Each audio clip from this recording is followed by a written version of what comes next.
Watch this video if you have complaints with your life. Reason ये है, comfortable जो लोग हैं प्लीज ना देखें. छोटे और कमजोर दिल वालों के लिए मैं बात ही नहीं करता हूं.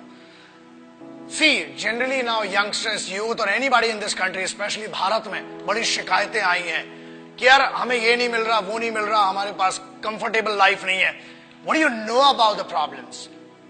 The guys, those who face the highest trouble and the biggest problems of this country, the least paid by the government, but has the biggest pride to be called the soldiers of this country and soldiers of Indian armed forces. मैं उन सिपाहियों की बात कर रहा हूं.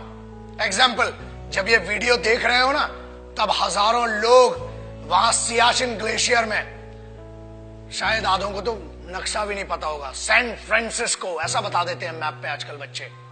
You can not live without the chatting or WhatsApp or Facebook messaging or texting for half an hour or 1 hour.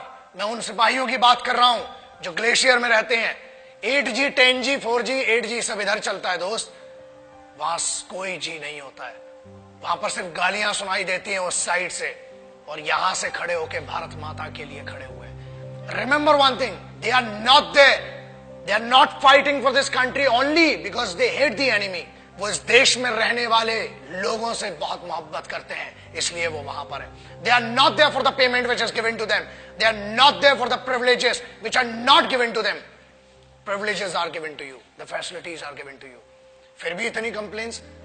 अरे पानी गिर गया, हम कॉलेज नहीं जा पाएंगे, ये हो गया. बहुत कंप्लेन्स है माँ बाप से इन बच्चों को. Remember that.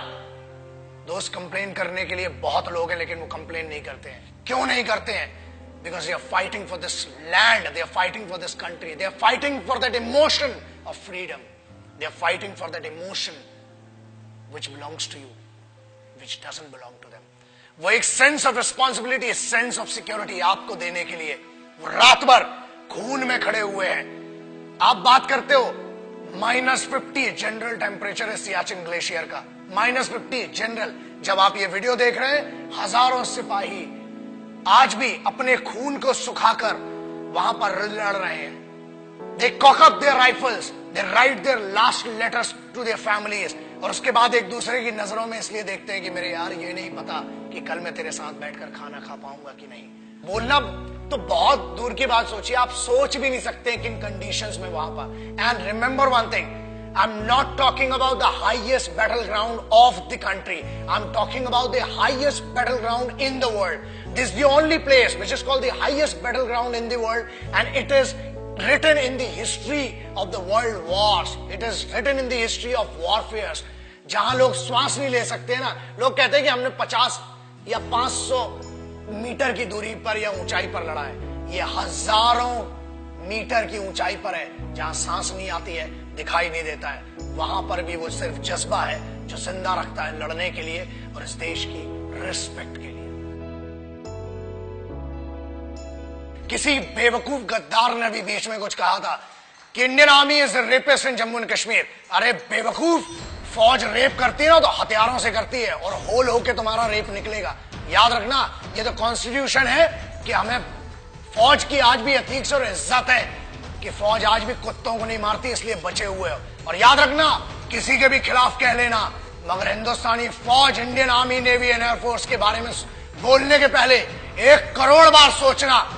क्योंकि याद रखना, अगर फौज रेप पे आ गई ना तो तुम्हारी रूह का रेप होगा.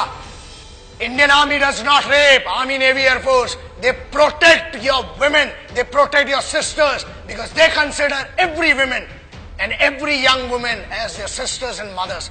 That's why you are protected. बोलना बहुत सरल है और बहुत दम है, बहुत खुजली है, बहुत गर्मी हो रही है ना. आ जरा बॉर्डर पे 2 दिन की ड्यूटी करके दिखा, चूतड़ में से पूरी गर्मी बाहर आ जाएगी.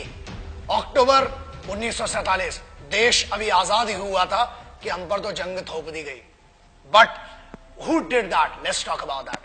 I'm talking about first unit of Sikhs, the first battalion of Sikh, one of the most elite, one of the most respected and decorated regiment of the Indian Army, called the Sikh regiment. And this is a wonderful story. The guys whom I'm talking about, the finest warriors, the finest Khalsa warriors, वो खालसे थे जिन्हें airlift किया गया था 1947 में, जब लश्कर troops ने attack किया था हमारे ऊपर, and they were the guys which were leaded by a Muslim commanding officer. That makes me feel that pride of being an Indian. एक ऐसी सिखों की पूरी पलटन जिसे एक मुस्लिम कमांडिंग ऑफिसर ने लीड किया, and this has gone in the history of wars. दुनिया में कभी भी इतना खतरनाक ऑपरेशन नहीं हुआ, और उस सिख रेजिमेंट ने they protected the guys. And whom did they protect? The bigger question is that. याद रखिए, फौज कभी ये नहीं पूछती, और ना ही उनने 1947 अक्टूबर में पूछा कि हम हिंदुओं को बचा रहे हैं कि मुसलमानों को, कि सिखों को, कि ईसाइयों को. हम हर उस इंसान को बचा रहे हैं जो भारत में पैदा हुआ है, जो एक हिंदुस्तानी है, जो एक भारतीय है. I am talking about the organization which in none of the cases can be called corrupt or can be called manipulated organization. The most pious and the most respectful organization of this country, the institution of this country, is called the Indian Armed Forces. So that's why I always say respect our forces, because they are the actual protectors and actual sons of this country. Jai Hind, Vande Mataram.